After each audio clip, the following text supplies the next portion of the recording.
Hello, Father Mitchell Bechtold here. I'm a priest at the Diocese of St. Cloud in Minnesota. Over the years, I've had passion projects that I've worked on, things that in the midst of the busyness of ministry have brought me a lot of rest and relaxation.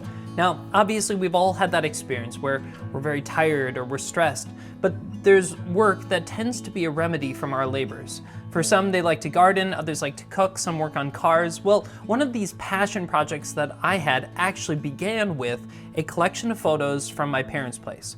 So at my parents' place, we had a drawer, and this drawer was filled with photos, and that's where the photos were. They were down in that drawer, and if you wanted to look at them, you had to go to that drawer and sort through dusty photos. Well, I undertook the effort to digitize these, to create a digital copy of all the photos.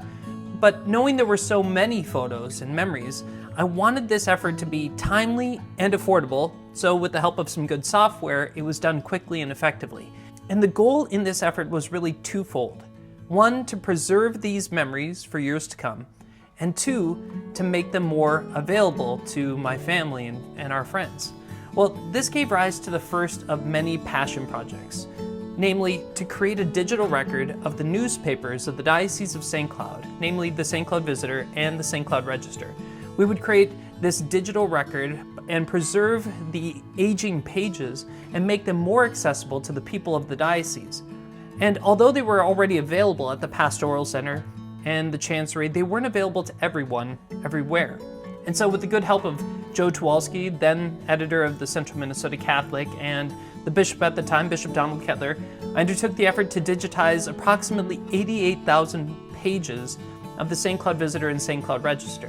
And this was done in late nights and early mornings, scanned page by page until it was done. And then we partnered with the Minnesota Historical Society, and these newspapers were made available online through their digital newspaper hub, where they're now available at any time, anywhere, to anyone, and they are searchable.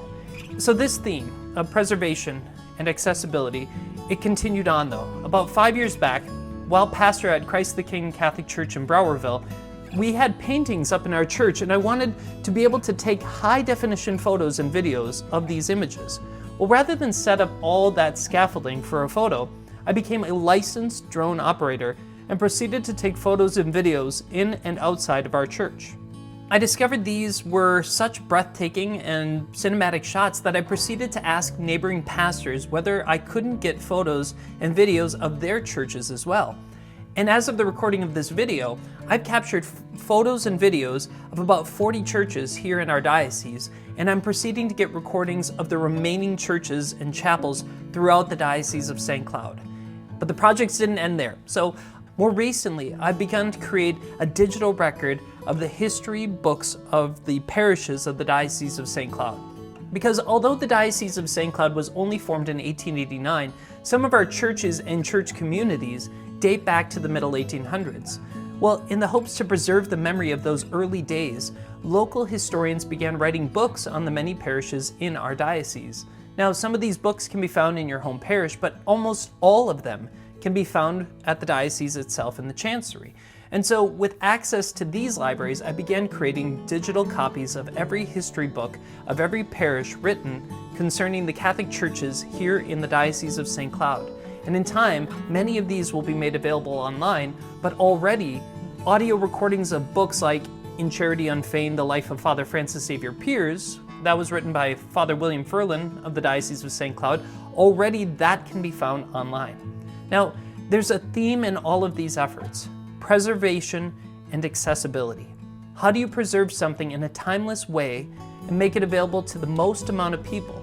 Those people who otherwise can't see what you maybe get to see every day.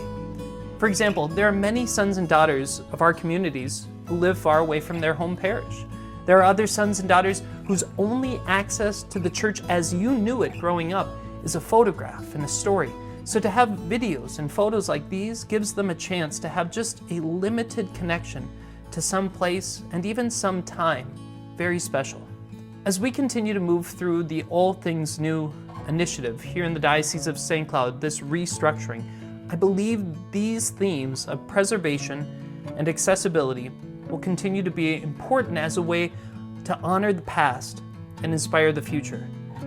Photos and videos can never fully substitute our access to places and artifacts, but they can help them be preserved unto future generations and find new life by being accessible in new ways. And so I hope you'll join me in asking that St. Cloud, the patron of our good diocese, would pray for us.